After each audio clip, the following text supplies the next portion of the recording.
Welcome back. You know, suicide claims far too many lives, and often individuals actually suffer in silence. Joining us now during Suicide Prevention Month is Dennis Gillan. He's from Half a Sorrow Foundation. Their mission is to improve mental health by promoting real conversations. Dennis, we welcome you back to the show. For those that might not be familiar, kind of give us the backstory behind Half a Sorrow Foundation. Sure. I started this foundation. It's based on a Swedish proverb that a shared joy is a double joy. A shared sorrow is half a sorrow. And I go on stage and I share the sorrow that I had because of suicide, not once, but twice. I lost my older brother, Mark. And then 11 years later, I lost my younger brother, Matthew, both to suicide. It's such, there's so much misconception about suicide. And I'd like to get your take on it. A lot of people say it's a very selfish act that they have done, but what they're kind of forgetting about how much in silence they've been in. And you travel around speaking in front of large groups. What do you want people to take away from your speeches and understanding about what suicide's all about and the prevention of it? Sure. Great question. What we're really trying to do, I go on stage and I'm vulnerable. And when I want to show the audience it's okay to be vulnerable and it's okay to recover from these tragedies. You have a life. And it's not all Skittles and unicorns. I'm sorry I have to be the one to tell you that, but It's okay not to be okay. That's what I really want them to take away from. I'm more like a patient advocate in a sense. I'm not a psychologist. I'm not a psychiatrist. I'm a guy that was bobbing through life and this happened. And I want the audience to gather that information and say, you know what, if I'm not feeling well, I need to go see somebody. And I try to chase as many people as I can into mental health professionals. And that's where the real conversation starts, not the suicide prevention part. We want to talk about mental health early and often.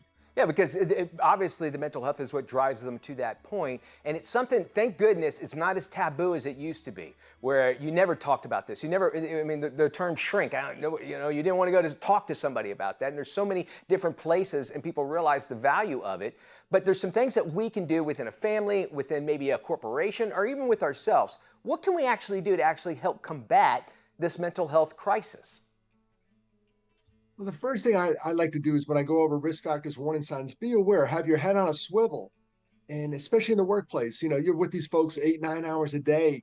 Know what you're going to see them on their best days. You're going to see them on their worst days. Just know the warning signs and don't be afraid to step in. If you see someone going south, say, hey, are you okay? And truly, truly mean it, because if it comes from a place of love, it comes from a place of love. And step in before they step out. I'd rather you embarrass yourself than be a pallbearer. Wow, yeah. That's what I'm trying to promote. Dennis, I can imagine that. And just even saying, just stopping for a second, maybe all that person might need is like, are you okay? Just somebody, because they might feel lonely and they feel like no one cares about me. And just that simple question. And I said, you might feel embarrassed, but that's what that person might need. What's some other suggestions that you can give? Maybe just easy ways to be able to help promote mental health awareness and getting help along the way. Yeah, the first thing I like to do is promote, talking about yourself. Self-care is not selfish. There's only two people I speak to when I go out and talk to a large audiences. One, you may be around somebody who's having a mental health crisis, but the other person I'm speaking to, it may be you. So be self-aware too. And I think you have to be your own advocate. When my older brother, Mark, died, he was so close to saying something to somebody. He pulled in their driveway and then he backed out. If he gets out of the car, Mitch, and he tells that person, I'm not doing so well, it changes everything. You have a different guest today. I'm not sitting here. But don't be afraid to raise your hand. Don't be afraid to say, that person's me.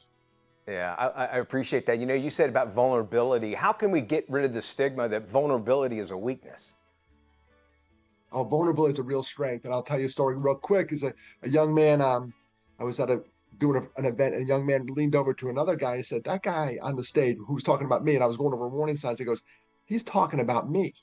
I am so proud of that dude for saying that. Yeah, that's cool. Because he was strong. He said it to somebody.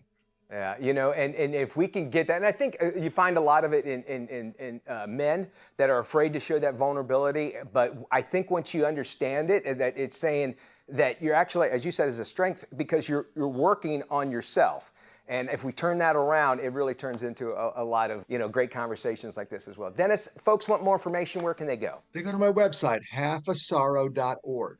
All right. Everything you need know about me is right there. Dennis, very important information. We'll have that on our website, dailyflashshow.com.